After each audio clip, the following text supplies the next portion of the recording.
Good morning.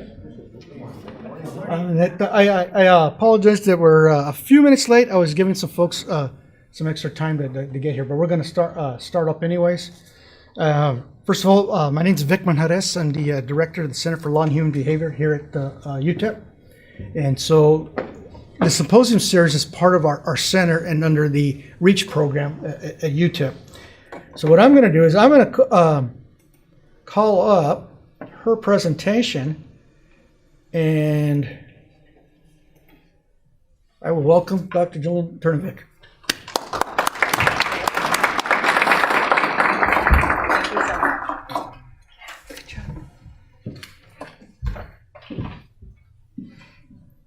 Hi, everybody.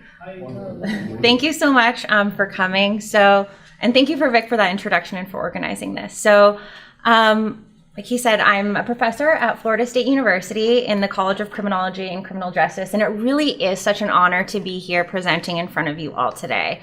Thank you to the Center for Criminal Justice and the department for inviting me and just allowing me to share this research with you all. I've had a great time visiting El Paso so far. I've been eating a lot of food, so much food, and it's just been wonderful to visit the campus. And so thank you, all of you. I know your schedules are extremely busy. You have very important and demanding jobs. And so I just really value so greatly the time that you took here today out of your schedules to be here. And two, given the topic, I'm very sensitive to the fact that your community experienced a horrific deadly mass shooting in 2019. And so I know this topic really hits close to home for many of you and for your community. So in this talk, I'm going to be giving an overview of a research project that was funded by the National Institute of Justice, which is the research arm of the Department of Justice, that we just completed to compile a comprehensive database on deadly mass shootings that have happened in the US between 1980 and 2019, which include those occurring in both public and private spaces. So hopefully today I can just provide an overview and some more insights onto the broader scope of the mass shooting problem and the nature of the data that we collected in this study and why, to hope that we can just learn more about this really complex and very difficult topic. Okay, so as we all know, deadly mass shootings have emerged as one of the most prominent social problems in contemporary America. And tragedies such as those that have occurred here in El Paso, in communities like Orlando, in Parkland, Las Vegas, more recently in Boulder, these are incidents that have understandably just shocked and traumatized the nation. And although these incidents account for far less than 1% of all homicides that occur in the United States, a large majority of adults experience stress over mass shootings, and a third say that the fear of these attacks stop them from going to certain places and events. And it's also clear from multiple polling sources that there's a public perception that deadly mass shootings are becoming alarmingly more frequent in recent years. So it's not uncommon to see headlines such as these in the media, where there's statements such as deadly mass shootings are on the rise, that they're spreading like a disease, that they have more than doubled since Columbine, or that they're increasing significantly. From a data and research standpoint, though, there's a concern that there may be a bit of a disconnect between the reality of these deadly incidents and how often they occur, and the public's perception of them based on media accounts. Now, I say this because although violent crime is currently on the rise, in the past several years, violent crime overall has been lower than in prior decades, such as in the 1980s and 1990s. So here you can see the violent crime rate over time, and using data from the Uniform Crime Reports from 1960 through 2020. So you can see that generally, crime rates have been decreasing since the 1990s throughout most of the 2000s. And a sociologist, Patrick Sharkey, he published a book called Uneasy Peace. And in that book, he regarded 2014 as the safest year in modern history based on violent crime rates. And so this fact is lost among most of the American public who consistently report that or perceive that crime has been on the rise since the early 2000s.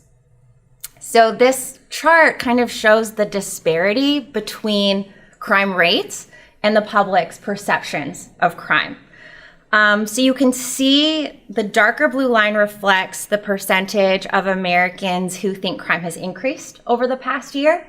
And the bottom line reflects the actual violent crime rate from the National Crime Victimization Survey. So you really see the lines start to diverge around 2001, post 9/11, right? So people's perceptions of crime don't always match up with reality.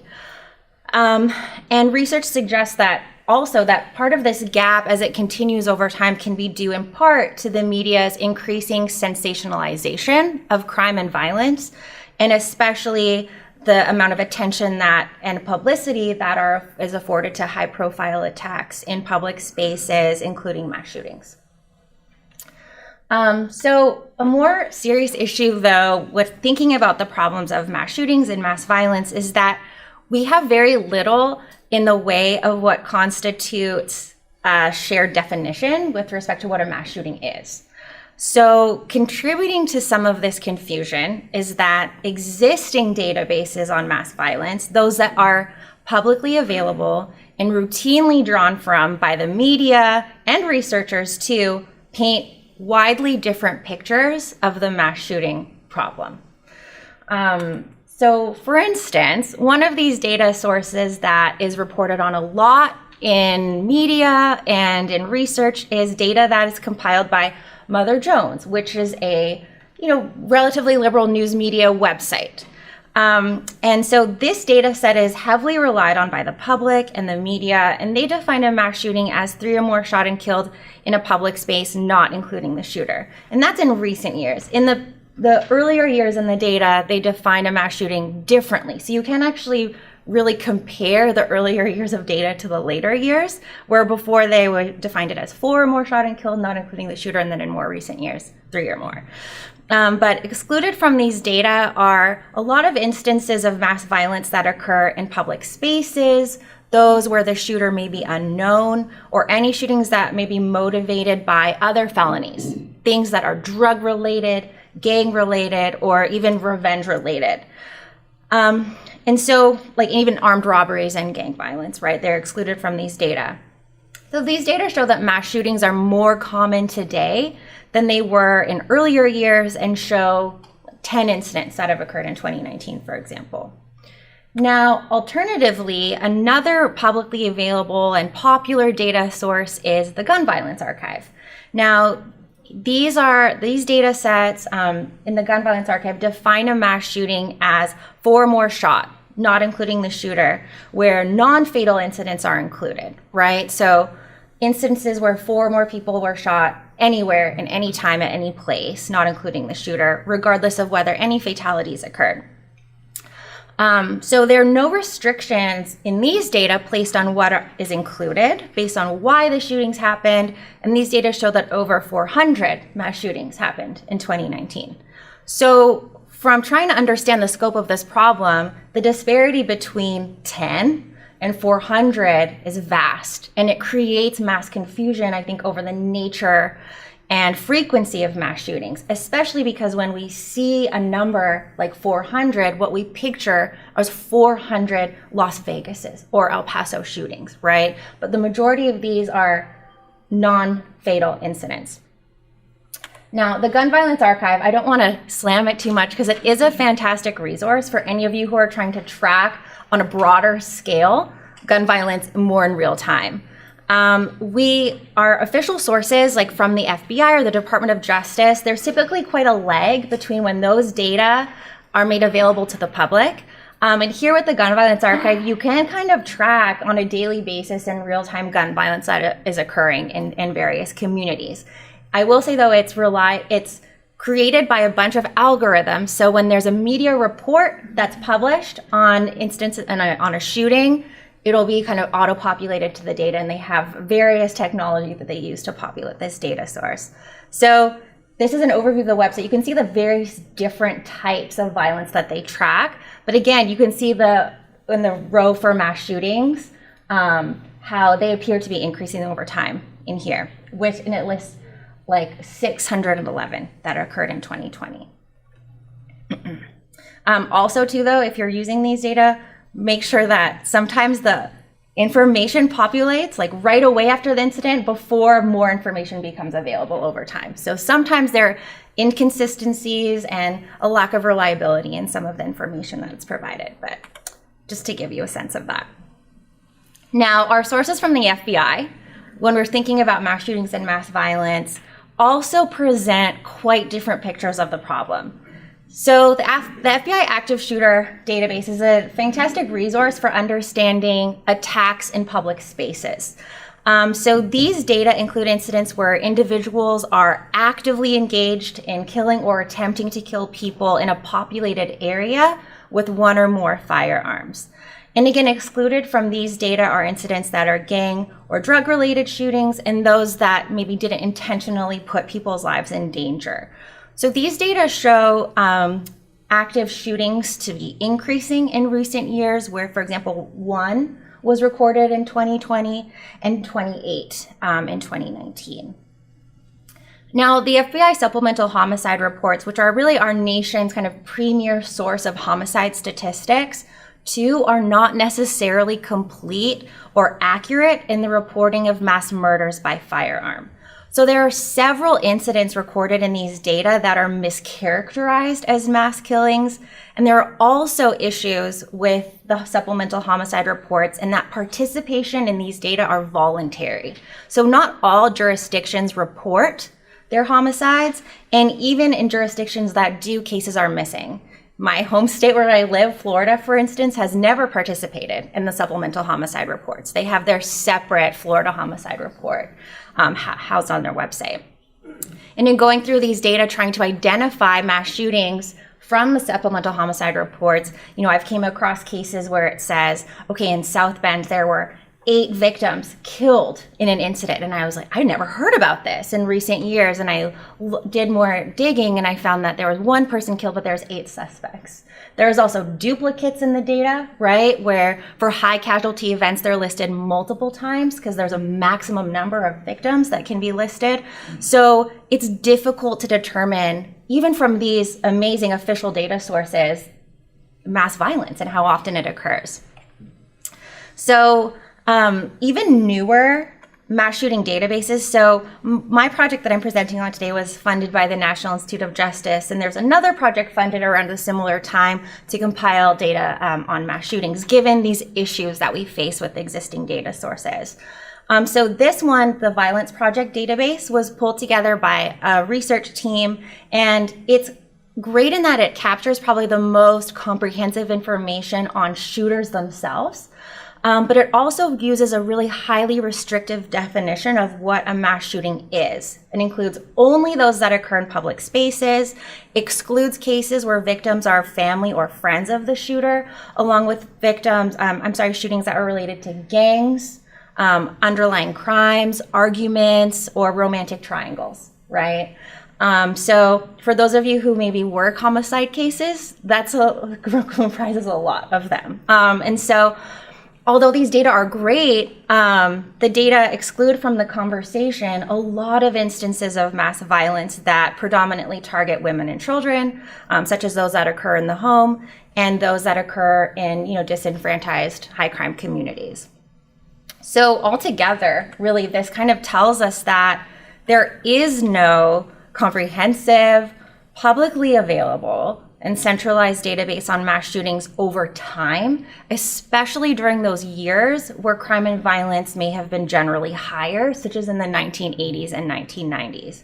And we want to capture those higher crime years because to the extent that mass shootings follow similar trends, it may be that their sources in nature are rooted in similar issues that drive violence generally. But if they're following different patterns and divergent patterns, then we should really be treating them as their own separate, unique form of violence.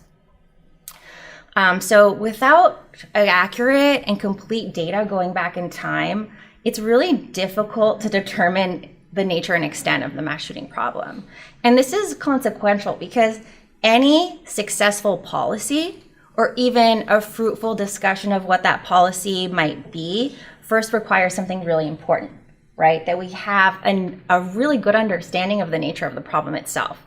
And it really doesn't seem like we have that currently with respect to mass shootings. So in attempts to fix or help remedy some of these issues with NIJ support, myself and a team of graduate and undergraduate students and another professor have compiled a mass shooting database to assess all deadly mass shootings in the US dating back to 1980 up through 2019. Now, the aim with this project was to identify all mass shootings over time, examine their trends and features, and also assess some of the key individual, situational, and contextual correlates of these events. In order to hopefully just provide better evidence and better informed data-driven policies. Now, given all the issues with definitions of mass shootings, I'll say we define a mass shooting here as one in which 4 or more victims were killed by firearm in one event, right, within a 24-hour period where the count does not include the shooter. Now, this definition is consistent with the Congressional Research Service and the FBI's definition of mass murder, and this was also a definition that was provided to us by the Department of Justice. So these are only incidents that involve 4 or more fatalities. Now, in our data, we include mass shootings occurring in both public and private spaces, including those that may be tied to other crimes, gang or drug-related issues, and just basically any incident where 4 or more people were killed in a single homicide event. We compiled our data from open source records, including news reports, FBI data, all the existing databases that we could take information from. Then we had a lot of gaps to fill in. So homicide reports, court records, and these data will soon be made publicly available through the National Archive of Criminal Justice Data. But I'm also happy to share the data with anyone who wants to reach out and ask for it. So this effort has really proceeded in 3 main phases. And I will say that when we started this project, we vastly underestimated the amount of time and effort that it would take to locate and identify these incidents. When we think about a mass shooting, we think, well, we should be able to find these pretty easily because they're all high-profile homicides, but they were not, right? There's massive variability in how often certain crimes were reported on and the amount of tension and public sympathy that they got. So we really had to dig deep to find some of these incidents. I think we found them all after all of this, but it's possible we are still missing given the nature of open source data collection. So first, yes, the way that this project proceeded is we first tried to identify all mass shootings that we could, dating back to 1980. Second, after we kind of had this list, we then gathered extensive information on all of the incidents. So gathered as much as we can from the media, from official records, from law enforcement agencies, and then the third step was we coded, taking all this different information and entered into a database these different characteristics of these different incidents. And we just wrapped up, this last phase of coding and data analysis. So there's still a lot more to analyze based on all the information we gathered, but hopefully today I can provide you with at least some understanding of what the basics of some of these incidents look like, and then kind of the basics of this overall broader problem in America. So to locate incidents, we use 3 primary sources. First, existing reports and data on mass shootings, knowing, of course, that most of these are incomplete and require extra validation.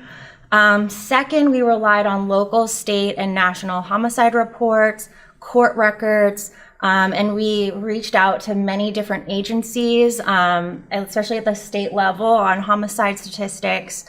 And then thirdly, news media reports. So anytime we located an incident in an existing database or report, we tried to gather additional sources of information to verify that. And triangulate information through a variety of sources as best that we could. Now, given the issues with existing data that I described previously, nothing was really automatically entered into our data if it appeared in an existing database or in a news report. So instead, we had to validate it through multiple sources and multiple news media reports. So this is kind of what our validation process looked like. We would find different leads kind of online or any of these existing databases, and then we try and verify it.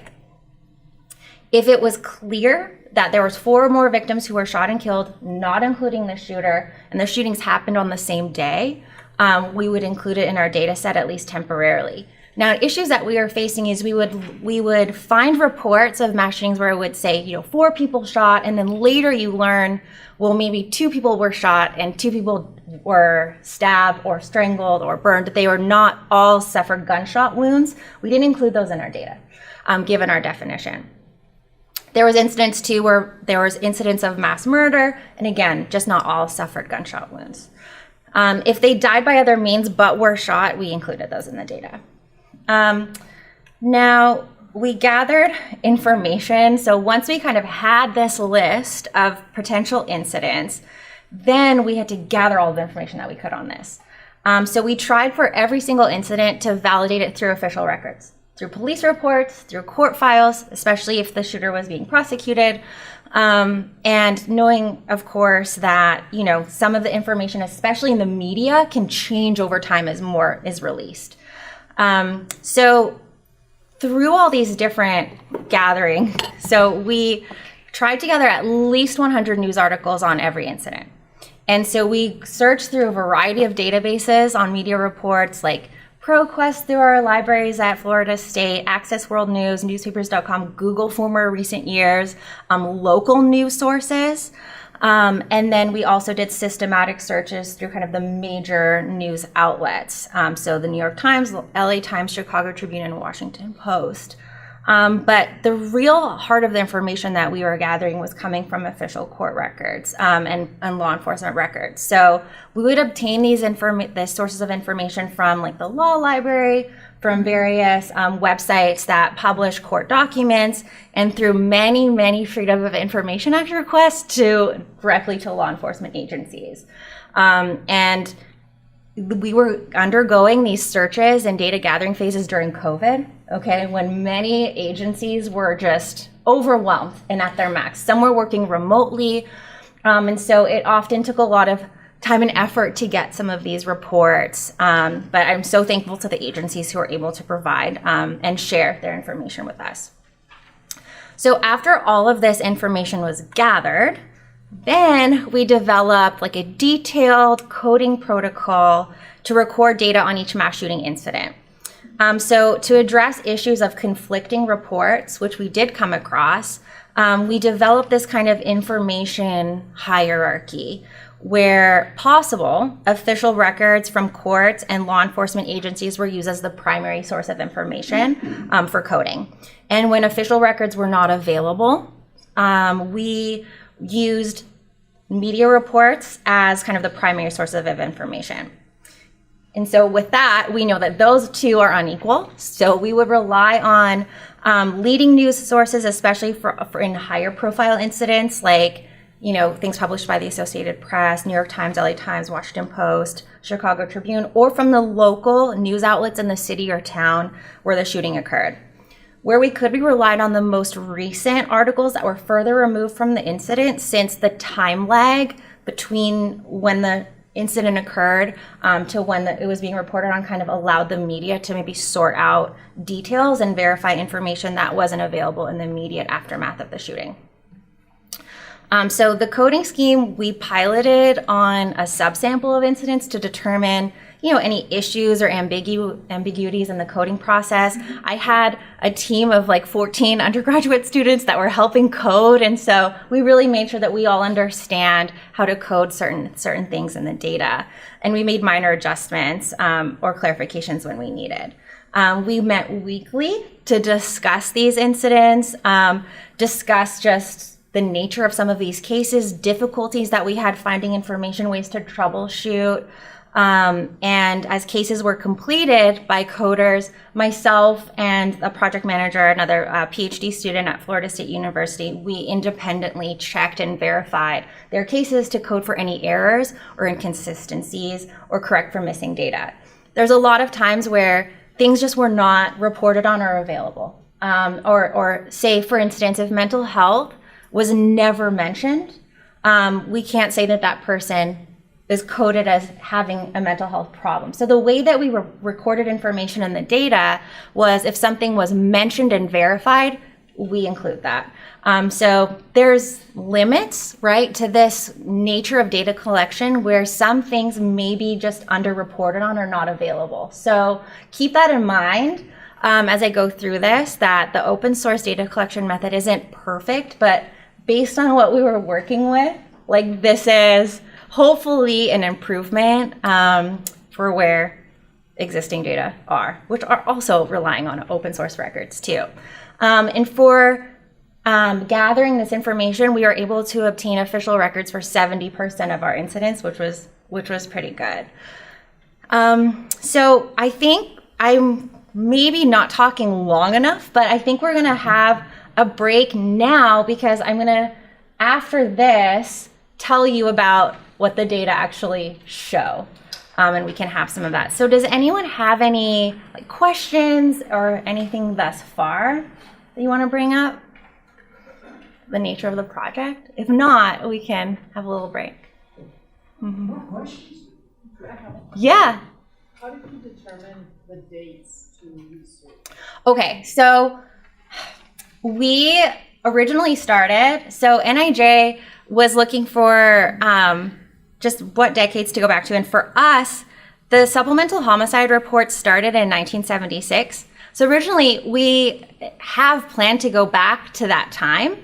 The feasibility and the effort and the timeline for the grant really determined the amount of years we could include. The further back in time we went, the more effort and resources it took to find some of those cases and validate them. But I do have ongoing data going back to 1976 using the supplemental homicide reports as kind of our initial guide. And then through 2019 was kind of, when we initially proposed the grant, it ended, that was kind of the time when the grant was going to begin. But we do have incidents that we're continuing to collect up through live time, but verifying those takes so much effort. So a lot of our 2019 cases are still going through the court process where there's an identified shooter. I have a student just emailed me this morning saying, one of our shootings in California that happened in 2019, there was finally a verdict in his trial and it's a mistrial. And I was like, so just the nature of the criminal justice process is slow, right? Given due process and also given COVID delays. And so I have a list of incidents that happened up through, current time. But in terms of all of the other information that we can verify and validate, I don't trust that it's complete or accurate yet. So there's a bit of a lag, but that's kind of how we determined initially the range of years, where we thought 1980 was feasible to go back to. But yeah, we do have data right before that to 1976 and then up to current time, just not with all of our characteristics validated and coded yet. Mm-hmm. Yeah, I need a team, a big team of researchers and algorithms to find everything. Yeah. So for asking the first question. Yes. So I got a couple more challenge points for any other questions for Dr. Oh, over here. Over here. Why is the number 4 chosen for the definition of a method? That's a good question. I mean, this is something that the FBI has relied on for a long time to define a mass murder. And the Congressional Research Service, when they are devoting more attention to these issues, it's something that they chose. That this is the cutoff for what defines an incident of mass violence. And so for our data to be comparable, this was recommended for us to use by the Department of Justice, I think, so that they can seamlessly merge some of their data on mass violence with this. But it's generally quite arbitrary, because if you have 3 people shot in an incident and 1 survives, that to me should still be an incident of mass violence. But unfortunately, this was the definition and cutoff that we used. I will say too that we came across a lot of incidents like that, where maybe there were 4 people shot, but 1, survived, and we didn't include it in our data. So yeah, but I think this is at least a starting point. And an improvement over where existing data sources are. And as these data become publicly available, I hope that people can expand upon them, right? So maybe add to these different incidents, using this as the starting point, additional ones that maybe have occurred, 3 fatalities or more, even 2. Yeah. Or injuries and 1 Sure. death. Exactly. Yeah. Going back in time, I will say even in these incidents where there are 4 people killed, it's very difficult to find information. And so when 4 people are shot but survive, when the nature of how we're relying on finding these data through homicide statistics or even just through media reports, especially if those victims that are shot are not, like sympathetic victims, or maybe, more affluent, or, like super innocent, or going about their day in a different way, they're not found in the media. So it would, for us, wanting to go back in time, we weren't confident either that we could reliably find non-fatal incidents through these methods. But yeah. Mm-hmm. What do you think is the biggest fear factor that has been provoked by the media? I mean, I think we can get into some of that when you see some of the characteristics of these, but I think there's a lot of, we think that these happen a lot more often than they do. Because when they do happen, they're so tragic and horrific that it really impacts, so many people's daily routines and their lives. But the reality is that these are really rare events. And the fear that is generated by, I think, the coverage of these incidents is vastly overstated.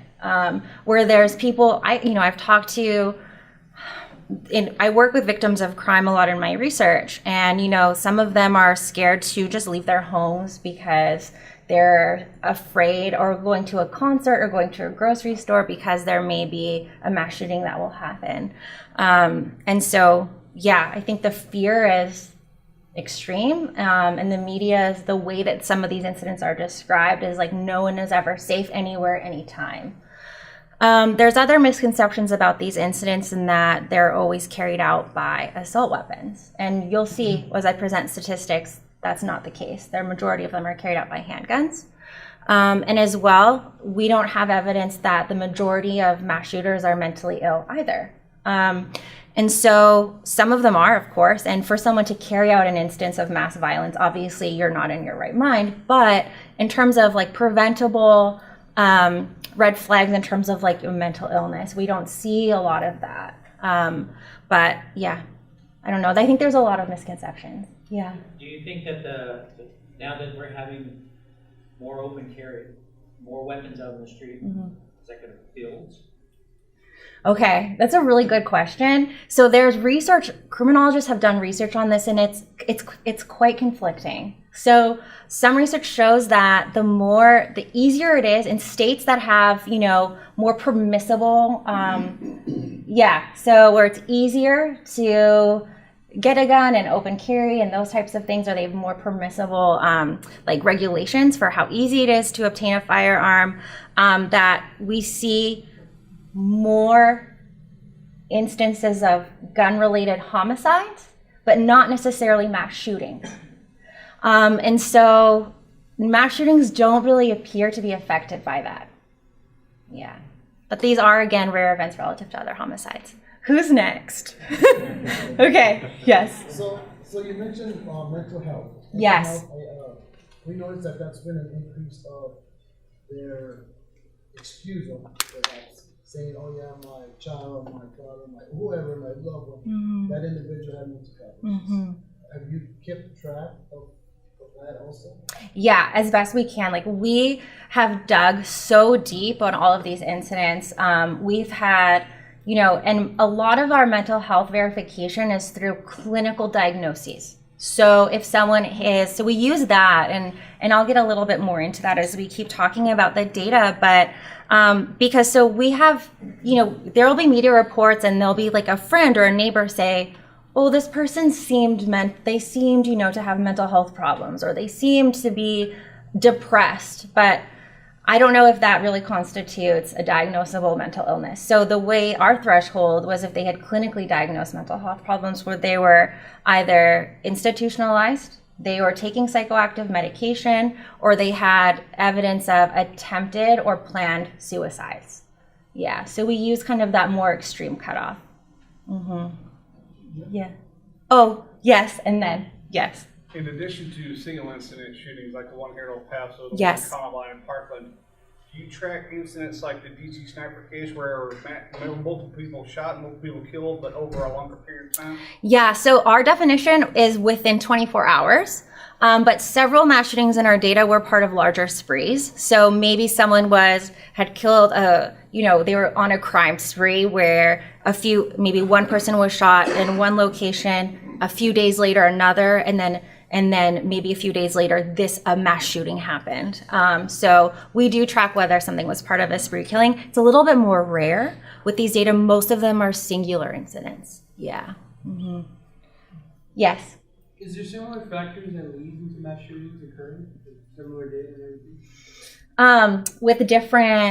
With different like homicides or Similar factors that causes why they do conduct these mass shootings, why they do conduct these crimes? yeah. So we'll get a little bit more into that. Yeah. You'll see. Like we'll talk about it, but I don't have. So in looking at a lot of these incidents, so I'm just trying to gather. Okay. How many of them occurred? Like, what is that, first of all?